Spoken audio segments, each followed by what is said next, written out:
Modi Lat Diop du côté de la régie, incarcéré depuis plus de 3 mois à la maison d'arrêt de Rebeuss pour des accusations de détournement de deniers publics, de blanchiment de capitaux et d'extorsion de fonds. L'ancien directeur général de la LONASE, Lat Diop, partage la chambre 42 avec 12 autres détenus. Maanaam mi partage li nga xam ne que moo di chambre 42 ak yeneen li nga xam ne que moo di fukk ak ñaar si ay détenus moom ki nga xam ne que moo di Lat Diop na dafa mer na lool ba daa si yegg exactement d'après li nga xam ne que moo di l'observateur.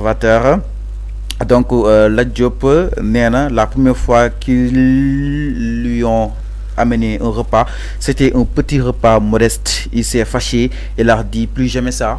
Néna lol beaucoup ko Arfan et tant d'autres. Mais Lat Diop c'est des conditions peut-être am conditions prison yamb la condition c'est que concrètement Néna dal plus jamais ça Arfan. Les conditions carcérales. Les conditions carcérales sont différentes des conditions du domicile de chez toi, là où tu habites. Bu fekkee Lat Diop këram la nekk, il a le droit donc de plaider, de dire non man bëgguma ceeb toogal leen ma suppu kanja wala toogal leen ma mu xam sa wala yaasa wala leneen ak leneen. Mais tu es dans une détention prévisoire. Tu es au niveau du milieu carcéral. Mais c'est pas à toi de dire que non, man bëgg titre voilà. Maintenant bu fekkee yow bëggoo luñ lay toogal foofu, mais tu as une femme. Am nga jabar, am nga famille. Mais c'est ça. Voilà, ci loolu la war a njëkkee sax. Ci loolu la war a njëkkee balaa muy mujjee ci loolu. Tu as une femme, tu as une famille. Nee lañ ñu toogal la ñu andi la. Plus jamais ça. Ndekki ñu andi la, añ ñu andi la, reer ñu andi la, dessert ñu andi la. Dessert ñu andi ko bien sûr. C'est pas sérieux. Non mais dessert amna. Bougane wax na ko fi. Nit jëndal na ko dessert, jëndal na ko ndekki, jëndal na ko añ, jëndal na ko reer, jëndal ko dessert. Bougane l'a dit ici. Jëndal ko ay pomme, ay banana, ay fraise, ay kii yooyu loolu pour dessert bi la. jàpp na ne war nañ ko teg si ay conditions yu gën a. dama ne yu gën a baax yi d'après. Lat Diop commissaire Keita bi nga xam ni itam moo ko seeti woon. dama ne Lat Diop. Man musuma ko souhaiter kaso. moo tax dama ne avocat ami bu ñu mënee liggéey pour génnee ko ci kaso ak des preuves man je suis d'accord na avocat yi jàppale ko moom Lat Diop mu génn ci kaso bi bu fekkee luñ koy toppee defu ko man loolu laa wax mais Lat Diop gënul kenn il faut ngeen xam loolu gënul kenn ñee ba ñuy dem prison fii la nekkoon ci micro yi fii en tant que directeur de la LONASE wala fii di saaga loolu Sénégalais fàtte nañu ko Lat Diop musul imaginer ni que bés dina ñëw donte kenn souhaité wu ko musul imaginer que ni bés dina ñëw ñoom Ousmane Sonko fu ñu nekkoon ci kaso bi moom di leen saaga foofu musul imaginer ni que bés dina ñëw moom dina dugg kaso moo tax gis nga àddina il faut que nga xam luy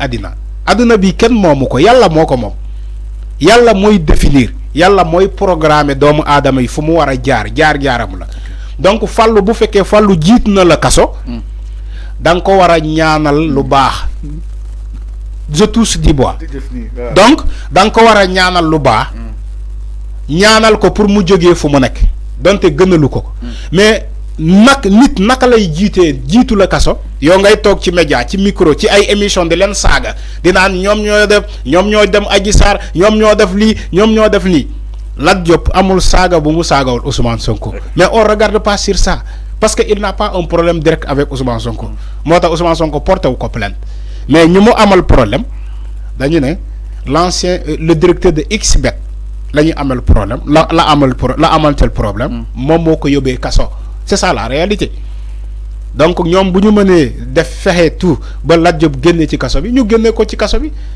balaa muy nekk fii dina am non il fait le petit tubaab là ou bien il fait voilà. man bugguma plate bi bugguma ceeb bi bugguma lii. mais avant am na ñoo xam jàpp neen l'arrestation de Lat Diop wala kon ni mu nekkee prison yi n'est pas justifié parce que yi fi eggagul à terme yi fi ba tey mi ngi en cours d'instruction exactement.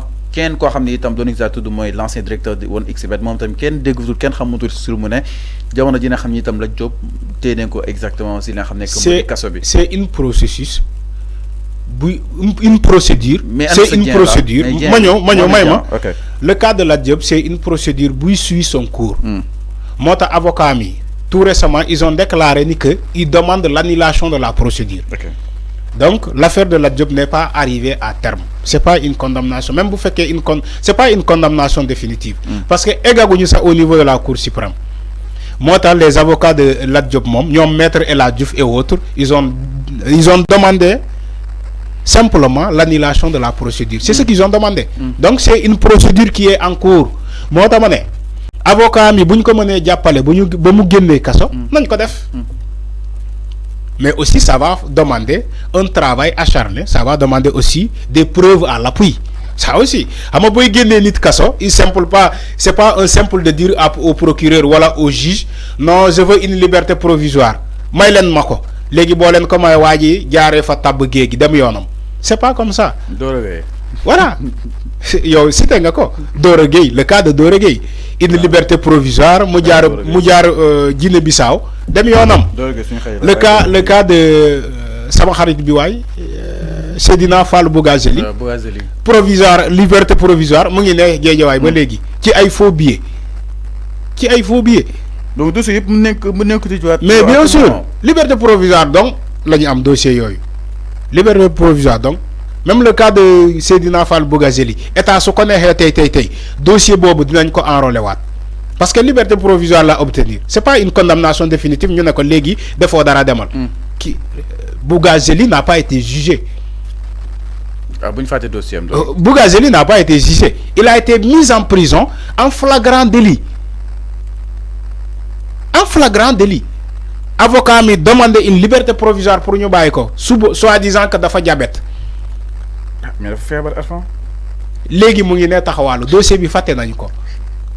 Pourtant il a été cueilli en flagrant délit. Légui pour liberté provisoire ci Macky Sall, ci jamono Macky Sall, Bougazeli mu ngi né. Légui c'est comme si faté nañu dossier. Au Sénégal fi parfois liberté provisoire est synonyme d'une liberté définitive. Nañu waxante deug. Sénégal bi liberté provisoire, c'est synonyme de liberté définitive. Du am suite. Jeex na tak. Moo da ngay gis ay avocat légui may leen ko liberté provisoire parce que ñom xam nañu toutefois buñ ko may liberté provisoire fa lay jaaré rek nek liberté définitive. Man bi ma nekké Sénégal ben nit la gis mu am liberté provisoire, procureur rappelé ko sous incitation du procureur. Moi manam le gars de Yanamar là, Aliou Sané. Moi moy Aliou Sané. Mom la gis. Aliou Sané ñu may ko liberté provisoire. Le procureur Abdou Karim Diop mu taxaw ne len dedet rappeler len ko mu ñëwaat. Mom kessé la gis. Pourtant ce procureur Abdou Karim Diop a choisi Aliou Sané et laissé les dossiers de Bougazeli et autres. Il a laissé les dossiers de Bougazeli et autres. Pourtant ñoo gëna yello delwat kasso parce que flagrant délit ci escroquerie dem ba ger ay maysra ci caméra ñu ngi lay filmer ngay ne comment dire gendarme bi nga ne gendarme bi légui ñu régler problème bi bala ñu egg commissariat ñaata la leen di jox en flagrant délit. Je crois que dossier yooyu ñoo gëna yello ki ni que dossier Aliou Sané bobu Macky ne ko da nga fébar dem ñibi waaw Macky ne ko da nga fébar ñibil yow daf ko ñewantal daf ko ñewantal Macky xol Bougazeli mu ne ko ah Bouga yow kay yow sama xarit sama xarit nga ñibil yow demal ñibi da nga fébar avant justice moko libérer Macky ne Bougazeli ñibil da nga fébar non mais justice moko libérer avant non Macky moko libérer nekk justice Macky moko libérer Bouga Macky Sall moo libéré Bougazeli. Des fois ngeen ko xaar géej waay. waaw yow man Macky Sall moo libéré Bougazeli ne ko ñibbil da ngaa feebar c'est lui qui l'a libéré. Beaucoup de gens Macky Sall moo leen libéré sous sa magistrature. Macky moo leen libéré boo demee sax si le juge de deuxième cabinet deuxième instance. ñoom kii comment dire Mamadou Seck. dañ lay ne ordi si kaw. nga ñëw Mamadou Seck xool la mu ne la yow man dama lay mandat de dépôt aw ma choix ordi si kaw la jóge nga ñëw ci juge des comment dire pour ñaan ñu may la kii ñu may la certificat de visite xaw ma lan ñu may la kayit pour nga dem seeti nit kaso ñu ne la doo ko am donte sa droit la mais duñu la ko may waaw parce que les ordres viennent d'en haut. Alors merci beaucoup. moo tax ngeen gis ni ces politiciens là les Bougazeli les autres yëpp Macky Sall moo leen libéré. merci jaajëf ñu lay jaajëfal bu baax a baax a baax nga daal di tàggatoo ak téléspectateurs yi voilà mesdames et messieurs c'en est tout.